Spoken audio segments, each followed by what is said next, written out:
So you're on deck. Welcome. Thank you. You made a pretty big move a couple of days ago. Yes, I did. Can we talk a little bit more about that? Yes. You joined Real Broker. I think the most important question, and honestly the most frequented one people have, is, as a broker, why'd you decide to make that move? Why did I decide to make that move? So I actually was approached 1.5 years ago by Kim. I know that guy. And then recently I saw you, and when I saw Kim again afterwards, you were with him, and then I saw you, and I said, hey, Kim was telling me about Real. I'm kind of interested still. And so you and I set up a meeting. And so why did I go ahead and say yes? Well, a couple of things attracted me was the revenue sharing and also the stock that you can start buying. Those are the two things, but the main thing is revenue sharing. And then you also communicate to me that these administrative tactical things that I've been doing as my own broker owner with a virtual assistant or even an in-person assistant. I'm still having to do these things, and I don't want to do those things anymore.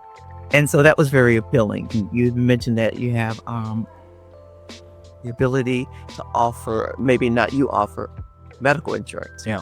So it was those things, but yes, some things in my life where I'm ready to be more focused on some other things in leadership. And I believe this will free me up to not have to deal with those day-to-day things in real estate that I've been doing. You brought up revenue share twice.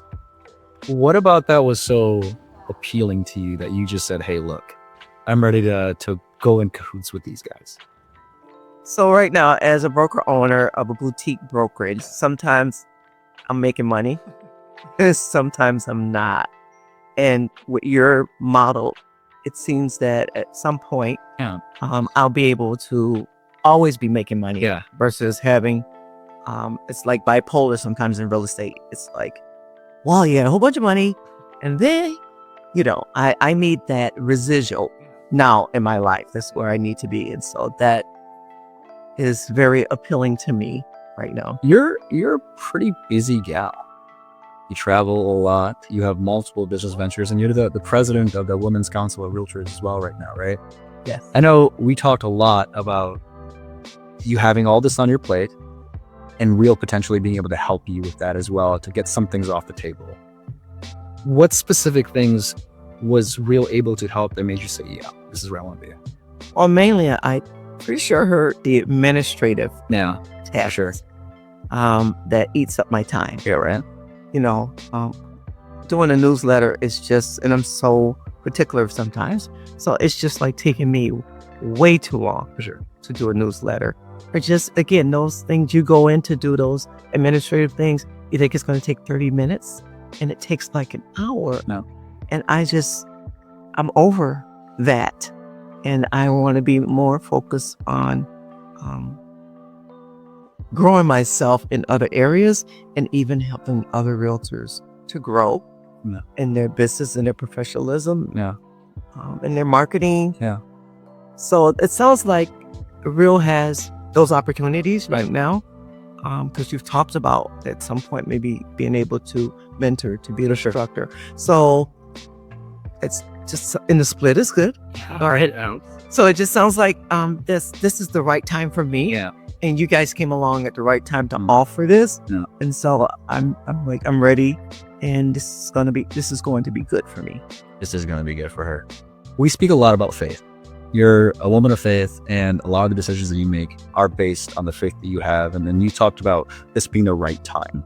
Why did you feel like this was the right time to make that move? You know why? Because I don't know if you've ever experienced just peace. Like I get a divine peace. It's just like there's nothing, because I keep trying to find something, right? Yeah. Because I was saying I was going to jump next year, right? And then even when someone said, hey, why next year? There was really no reason. It was you. I don't know, somebody else. Yeah. But there was really no reason. I keep like saying, okay, is this the time? Right. I'll keep asking, but yet there's nothing that's saying that it's not. And I have that peace to go forward. So I don't want to miss the timing.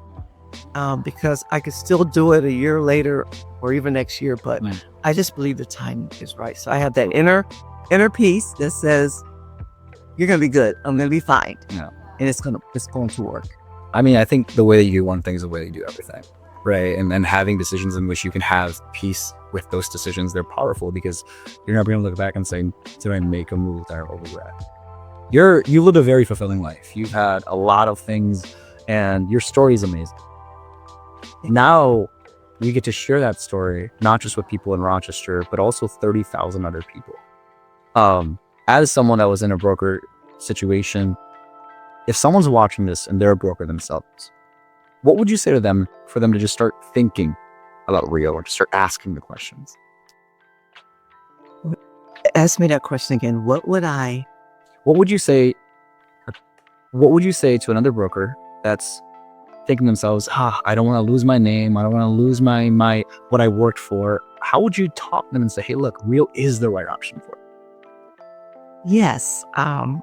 I would say just what you said, because you've convinced me that I won't lose that identity of Ryan Dyke Realty, that I had no idea what I was getting into, but I knew in my heart I was supposed to do it. Huh. And so, yeah, I worked 8 years being a broker and having agents. And that speaks a lot, again, for my life and where I came from, and where I am now.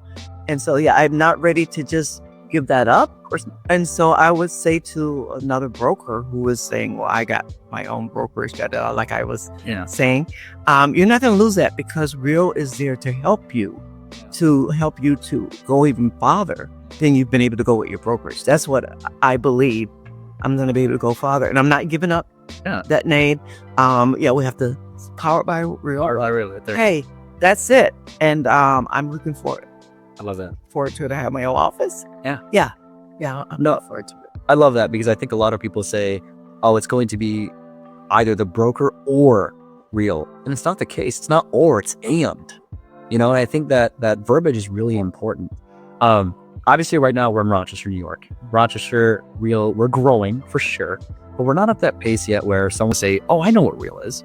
To the agents that are watching this in smaller markets like Rochester, what would you say to them about the growth that Rio is about to have, and to even start exploring options? So, as I'm getting like a vision of what's going to happen, what would I say to them? That I don't think that they can lose with coming to Rio. Just even with you, and then you connected me with Celinda. Yeah. Just you guys are like, it's like opportunity. Sure. And so already ready to support and whatever you need. And I think that if someone else was like, hey, I don't know, I would say, hey, I don't think you have anything to lose. Yeah. I believe it's going to be a plus for your business to come along and be a part of what's happening with Rio. It is growing amazingly. I mean, before I saw you and Kim again, I was noticing. I'm just gonna go. I was noticing the growth. Yeah. With just what I was seeing him do, and some just people jumping on social media who recently moved to Rio. Right. And so I'm like, okay, you're growing. Yeah. And so seeing that also, I would say to another broker, I don't think you have anything to lose, and they are right on the, what's the word I want to use? Yes. Because growing pretty big here in this area. Sylvia, you have a lot of aspirations, and I can tell that you have a lot of things that you want to do as well, right? What does your next 90 days look like with Rio, and what does your next year look like during 2026? Some things that you're trying to hit, and some milestones that potentially Rio can work with you on. Let's see here. What are some of the things?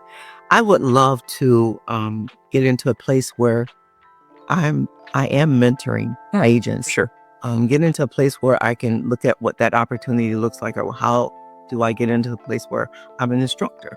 I'm ready to just branch out with more stuff in real estate. Transition. Still holding on to real estate, making some money. And also, I'm actually getting excited about attracting whole brokerages. I'm serious.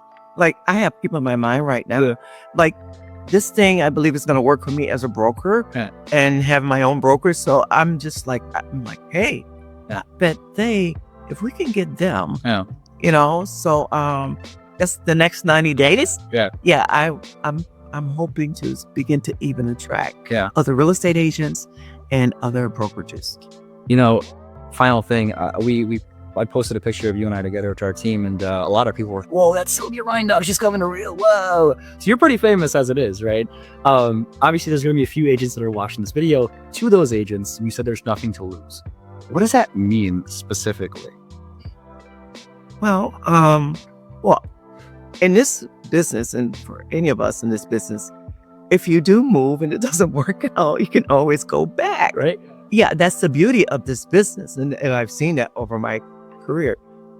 Just with what you offer, the tools that you offer, and revenue sharing, and the stocks, and the assistance with the administrative stuff of things or tasks, and just the opportunities to be more than just a real estate agent. That's where I'm gonna say they have nothing to lose. Again, if it doesn't work out. You and I talked about this too. I remember us saying that right now as realtors, it's a salesperson role. It's not a career. On a career, you're getting stock, you're getting paid even on the days that you're sick. We can't do that as realtors. If we're not showing a house, we're not making money. Right. And I think it's really special that we have opportunities at companies like Real to say, hey, look, even if you're sick one day, we'll take care of you in other wills. You know what I mean? The most important things to you was a designated beneficiary. You and I spoke about this too. You can allocate a certain percentage of your revenue share to go to maybe a child, maybe a grandchild. And as you start to grow exponentially, we all start thinking, hey, what if something happens to us? And for me personally, I bought 160 agents. That's the main thing that I'm thinking. I'm thinking I want to take care of my sister, my parents, my grandparents. So I have my sister as my designated beneficiary. So that way, if anything were to happen to me, they're good. Is that important to you as well? Yes, it's very important. I mean, I told you how old I am. Like, I'm 45. Yeah, I'm like your grandma. And so as I go, more like an aunt than anything else, for sure. As I go into these years that I'm going into, that's very important. I love that. As I shared, which I went through breast cancer. Yeah. So I could not be here, right? And believing I'm never gonna have to go through that again. However, you never know. Yeah. Right. And so yes, that is a very important thing to me right now in my life. And so I haven't been able to have that. So yeah. I'm excited. People are going to watch this in Rochester. They're going to think, wow, Sylvia Reindock is now a Real broker. So we're excited to have you, Sylvia. I'm super pumped. And this is going to be a good year. So I just want to say thank you for coming on, for hanging out with us when we shake your hand. Thank you.